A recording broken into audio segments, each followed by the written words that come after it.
Halo, Assalamualaikum warahmatullahi wabarakatuh. Selamat siang sahabat Ciamis TV, apa kabar semuanya? Semoga kita semua dalam keadaan sehat walafiat dan senantiasa dalam lindungan Allah Subhanahu wa Ta'ala.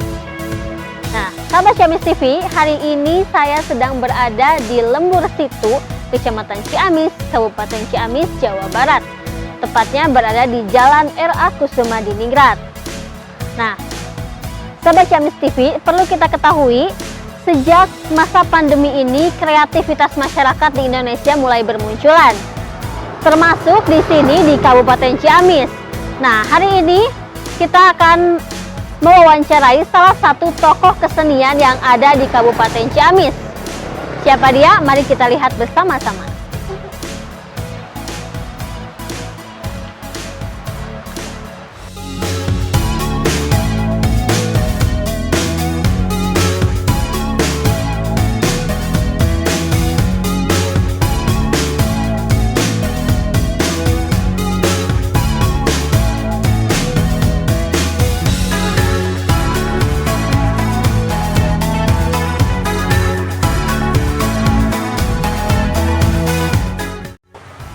Halo, selamat sore sahabat Ciamis TV.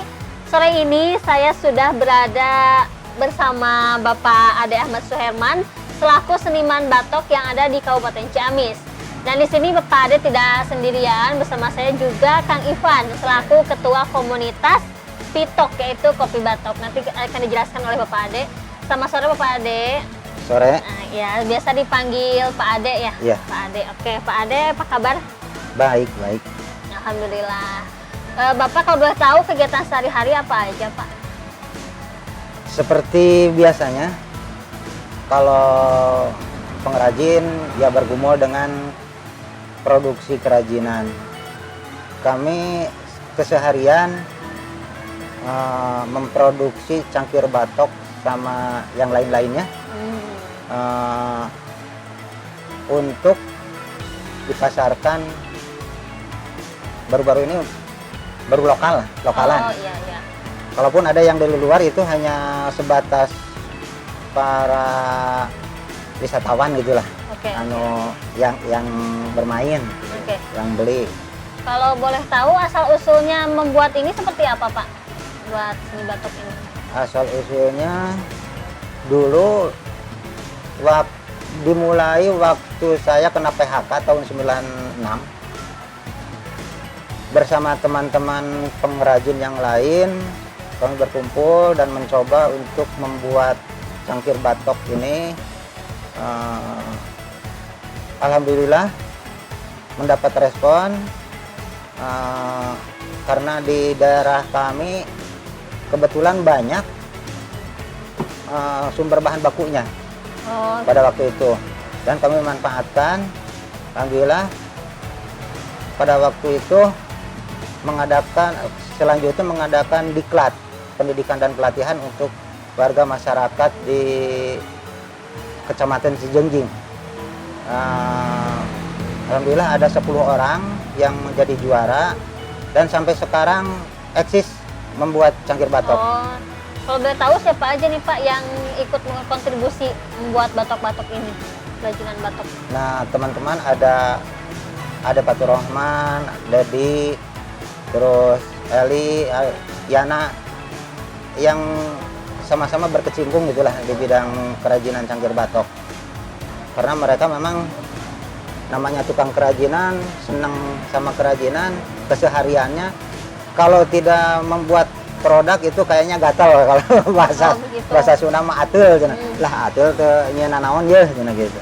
Nah, ini juga peluang untuk para muda-mudi gitulah. Oh, berarti banyak potensinya ya Pak yang bisa digali dari seni batok ini. Iya, betul. Boleh sebutkan apa aja Pak potensinya yang bisa didapat dari kerajinan batok ini?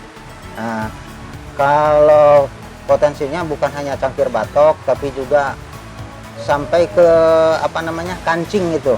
Kancing batok. Yang kecil ya, kancing batok. Itu bahkan ada permintaan dulu dari, kalau nggak salah dari Japa, untuk kalau nggak salah untuk ekspor. Cuman pada waktu itu kena krisis ekonomi itu, mereka tidak bisa membeli langsung, jadi pembeliannya itu seperti kontrabon gitu. Nah, pada waktu itu berjalan hanya 1-2 kali lah. Pada akhirnya terhenti dan terus ke pembuatan flooring dari batok juga. Itu sistemnya sistem lem untuk eksterior, interior juga ada. Oh iya. Iya. Buat konstruksi Macam-macam juga lah. berarti ya. Oke, terus tadi ada komunitas pitok. Nah, itu bisa dijelaskan Pak, komunitas pitok ini bergerak di apanya? Oh ya, kalau komunitas pitok itu terbentuk karena suatu kepedulian di antara kami sebagai pengrajin, pengusaha kecil lah. Nah, agar kami bisa bersatu untuk menggarap, mempromosikan cangkir batok supaya dikenal kembali bahwa ini terbuat dari alam kan. Nah, ini lebih aman gitu lah. Nah, dan ini sebetulnya merupakan warisan para nenek moyang kita dulu. Nah, perlu ini ditindaklanjuti, apalagi sekarang zaman teknologi modern banyak bermunculan produk yang sebetulnya tidak ramah lingkungan. Kalau ini kan ramah lingkungan. Nah, ini perlu ditindaklanjuti, maka itu terbentuk komunitas. Sebab kami di komunitas itu selalu berbicara ke depan harus bagaimana gitu. Baik, kita beralih ke Kang Ivan selaku Ketua Komunitas Pitok. Kang Ivan, kalau udah tahu gimana nih arah pergerakan Pitok ini? Untuk pergerakan di komunitas Pitok, ya kita sebagai leader untuk mempromosikan produk Pitok ini dari batok ya, seperti ini, dengan cara kita mempromosikan di marketplace seperti Facebook sama Bukalapak dan sekitar. Oh, berarti sudah cukup luas ya mempromosikannya gitu, sudah marketing online sudah ada gitu. Kira-kira nih yang sudah sampai mana aja sih Kang penjualan hasil Pitok ini? Kalau penjualan kita masih di area sekitar Ciamis, paling Tasik, sama di Bandung. Pernah ke Bandung kan ya? Iya. Pak. Iya, seperti itu. Oke, siap. Lalu bagaimana masyarakat bisa berkontribusi untuk mempromosikan produk ini dan juga mudah mendapatkannya gitu, khususnya bagi yang belum tahu nih? Kalau masyarakat yang belum tahu, kita selalu produksi di area Ciamis, daerahnya di Lembur situ ya, di Galeri Pitok, Saung Pitok di sini di daerah pusat kota juga, pusat kota Ciamis, di Jalan Era Kusuma Diningrat nomor 18. Nah, jadi bagi teman-teman yang ingin tahu seperti apa jelasnya seni batok ini di Pitok ya, bisa datang saja langsung ke Galeri Seni Pitok di Jalan Era Kusuma Diningrat, Lembur situ, Kecamatan Ciamis. Oke, selanjutnya Pak, tadi potensi sudah Bapak jelaskan gitu, banyak potensi.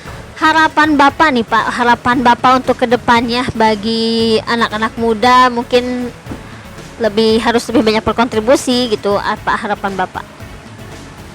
Mengenai harapan, sudah pasti semua yang berkecimpung mempunyai banyak harapan, besar harapan ke depan bahwa suatu pekerjaan, suatu produk, suatu aktivitas harus menghasilkan secara berkesinambungan secara terus-menerus ke depan untuk menjadi lahan usaha bagi masyarakat di pedesaan, terutama untuk Pitok ini, bahwasannya kelapa ini memberikan dampak manfaat yang sangat banyak. Ya, salah satunya dari cangkir batok, belum juga dagingnya macam-macam kan. Nah, ini perlu digali secara maksimal untuk kemaslahatan hidup masyarakat seluruh Indonesia, bahkan saya harapannya. Jadi nama Pitok ini mudah-mudahan bisa dipakai secara bersama-sama, baik yang di bidang produksinya, baik yang di bidang marketnya, penjualan, terus di bidang yang lain-lainnya, itu bisa membuat hasil menjadi lahan usaha secara luas untuk ke depan, karena mengingat semakin kesini lahan usaha atau apalagi lapangan pekerjaan kan sudah begitu sulit ya. Nah, ke depan akan membuka lahan usaha yang lebih banyak untuk masyarakat di pedesaan. Apalagi ini ramah lingkungan. Nah, mudah-mudahan bisa kita secara bersama-sama bisa mempromosikan, mempublikasikan agar dipakai kembali oleh masyarakat, baik untuk KP sampai ke perorangan di rumah memakai cangkir batok, minum kopi pakai batok. Jadi pitok gitulah. Mudah-mudahan ke depan harapannya bisa berkembang terus sehingga menjadi sebuah aktivitas yang besar untuk masyarakat seluruh Indonesia kalau bisa ya. Mudah-mudahan. Ya, baik sahabat Ciamis TV. Jadi itu dia penjelasan dari Bapak Ade selaku seniman batok. Dan juga tadi ada sedikit pemaparan dari Ketua Komunitas Pitok. Jadi di sini tidak hanya cangkir batok saja, bisa kita lihat di depan saya, di depan kita semua ada sendok-sendokan juga, sendok beneran sih bukan sendok-sendokan ya. Ini ada beberapa jenis gelas dari batok juga, talenan, teko dan masih banyak lagi. Nah, buat sahabat Ciamis TV jangan lupa untuk selalu bangga akan produk dalam negeri, terutama ini produk Ciamis asli ya Pak ya, produk Ciamis asli. Oh iya Pak, di mana sih proses produksinya, di mana gitu rumah produksinya? Saya ngambil di daerah Kecamatan Sijunjing di Handap Herang. Oh, di Handap Herang, iya. Karena awalnya kami mengadakan diklat di situ. Baik Pak, tentunya Bapak membuat ini tidak sekedar membuat saja ya Pak ya. Nah, saya ingin tahu apa sih pencapaian yang ingin Bapak dapat, yang Bapak harapkan sekali pencapaian dari kerajinan Pitok ini? Ya, pencapaiannya sampai saat ini betul masih belum mencapai target. Namun kami punya target karena bukan hanya kami semata-mata mencari keuntungan, tapi ingin mempublikasikan ini supaya dipakai kembali dengan cara, harapannya dengan cara membuka stokis. Misalkan untuk Kabupaten Ciamis ada berpuluh atau bahkan ratus stokis. Kita kerjasama dengan KP-KP, kedai kopi, rumah-rumah makan supaya memakai ini, memakai cangkir batok, yang mana pada akhirnya dikenal nantinya sama konsumen. Nah, setelah itu, ini tentu membutuhkan biaya ini, membutuhkan dana yang ya mungkin tidak sedikit. Tapi kami punya harapan juga dari pemerintah agar bisa merespon gitu. Oh iya. Mudah-mudahan ke depan, karena ini ujung-ujungnya adalah untuk kemaslahatan masyarakat di bidang usaha produksi cangkir batok ini. Ya mudah-mudahan apalagi kalau bisa tembus ekspor ke luar negeri. Nah, itu kita akan menjadi lebih bangga lagi. Dan pada akhirnya kalau ini banyak permintaan, otomatis populasi pohon kelapa kita hitung. Nah, nanti kalau kebanyakan sekarang kan yang nebang pohon kelapa satu ditebang tidak ditanam lagi, untuk rumah katanya. Oh iya. Nah, harusnya nanti ke depan tebang satu, pohon satu, tanam satu atau dua lah. Nah, apalagi nanti ke depan kalau permintaan banyak, otomatis jumlah populasi pohon kelapa itu perlu dikembangkan, ditingkatkan agar lebih banyak lagi menanam pohon kelapa. Dan Indonesia akan menjadi hijau sesuai dengan sebutan Greenpeace itu yang ada di TV itu.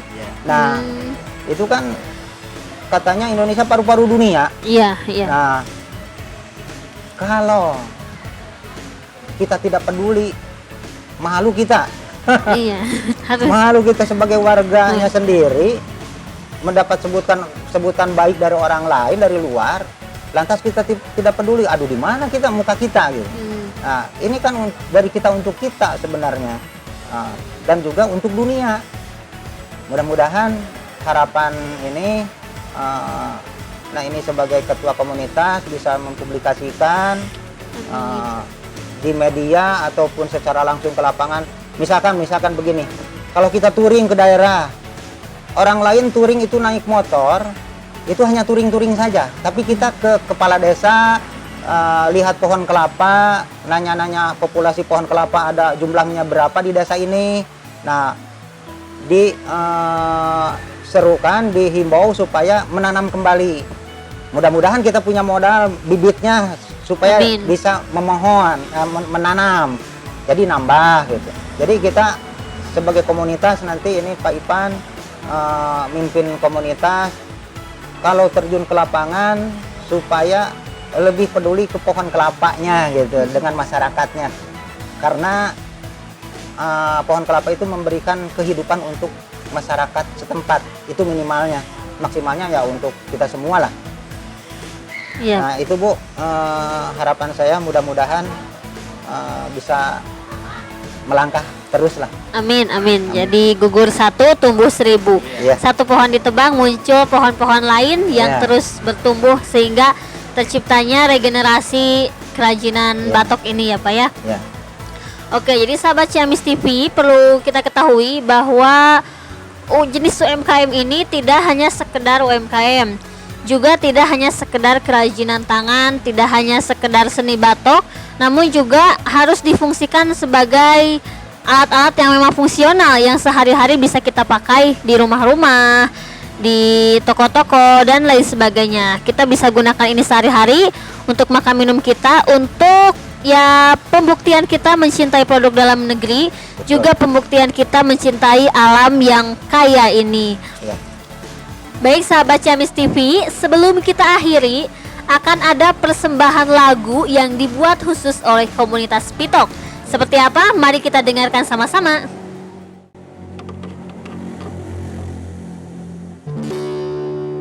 Warisan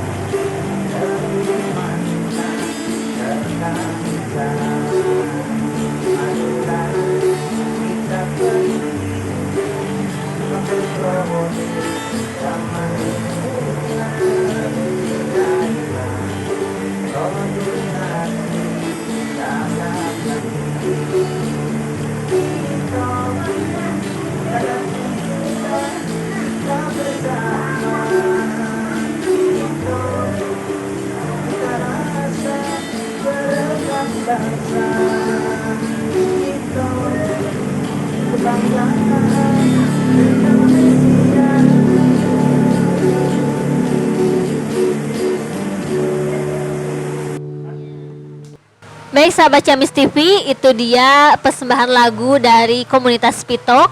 Dan tadi kita sudah mendengarkan mengenai kerajinan batok sendiri dari Bapak Ade Ahmad Suherman. Terima kasih Bapak Ade.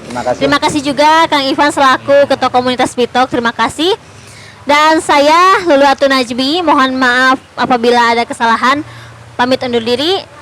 Wassalamualaikum warahmatullahi wabarakatuh. Waalaikumsalam warahmatullahi wabarakatuh.